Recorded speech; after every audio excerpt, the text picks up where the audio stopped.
Well, this video is going to be about Ryder's clogged tear duct. When he was born, his left eye wasn't draining properly, and I had no idea. I'd never heard of it. I really thought that something serious was wrong with his eye. I was getting really worried about it, but we were told, by our midwives and by his doctor that it was just right in here. There's a clogged duct somewhere, and it's not draining through properly. So there will be like water will pool up and stuff, like the tears, will pool up, and because they're not going anywhere, just like if you had a pool and you didn't treat it, you didn't put any chlorine in it for a couple of weeks, what do you think is going to happen to the water? It's going to get yucky. So same thing with the eye. It doesn't drain, so it just comes back up and it pools in here, and it will get, goopy, and not all the time, but every once in a while it'll have like a yellowish tinge to it, and looks like he has a bit of an eye infection. The eye itself never gets red. It's just like goop and sleepy stuff in here.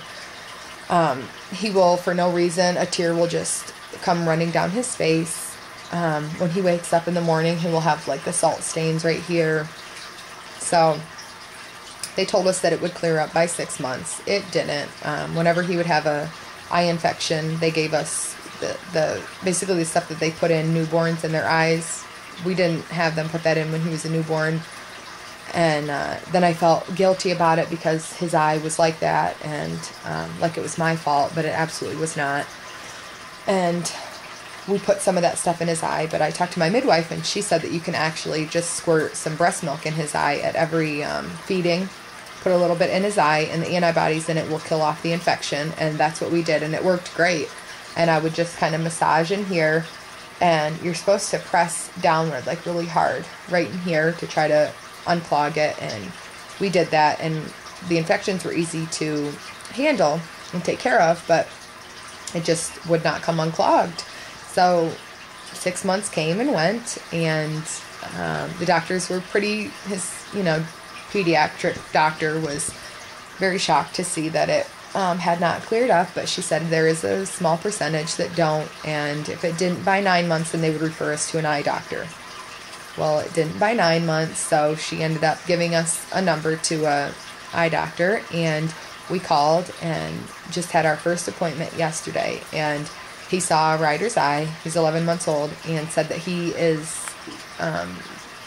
will need, he asked us about all the signs and symptoms and stuff, and he said that they will need to put a probe in there.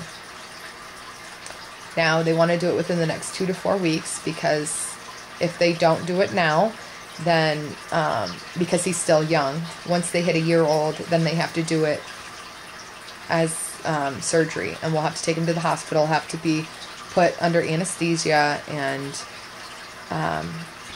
it'll be this big, long process, and I don't really want to do that, but then we made an appointment for December 19th, which is 2 weeks away from today.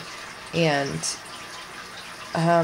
basically they're going to strap him down. There was like this, it looked like a little mini surfboard, and it had these this like straight jacket looking thing, not with any buckles or anything, but it just kind of velcroed, that will go around him. They call it a papoose, and they're gonna wrap him up in a papoose. Wait, but me? Yeah, wait a minute. No, not you, brother. They will wrap him up in a papoose, and then they will put numbing solution up inside their nose. It's an anesthetic, but the doctor did say that there are no nerve endings in the bioducts right there, so they will not feel any pain, but they will feel, discomfort or some pressure. And it will only take about 5 minutes. What he'll do is use this instrument to, it looks kind of like a gauge that progressively gets bigger. It's like starts out like this, and then, opens up a little bit, but it's only like this long, and they'll insert it right into the bottom tear duct, and to temporarily stretch it out, and then they'll put this tool inside there. It's like this long, and it's very thin. It's thinner than like a paper clip, and they put it down in there, but that's what it looks like a stretched out paper clip, and they'll put it down in there and open it up, and no baby, and you know, it all sounds a little bit horrifying. I definitely want his eye to be fixed before we would have to, you know, he would have to have surgery to have it done. And, but it's a little alarming to think that my 11-month-old's going to get strapped down on a board and they're going to be putting something right into his tear duct here. So has anybody else been through this? Or, you know, what would you do?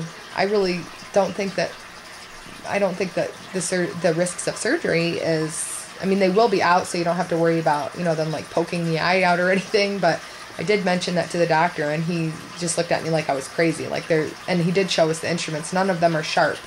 Like, it's not like needle sharp. It's, he let us feel them and stuff. So he assured us that everything would be okay, but I'm just a little, I don't know, hesitant on it. I know that this is good for him, but some encouraging words, or if anybody else has been through this, you know, if they would like to share their story, that would be awesome. What would you do? Would you get it fixed? Would you do the surgery when he gets a little bit older? You know, would you wait like a month or two so that he can get knocked out and doesn't even know what's going on?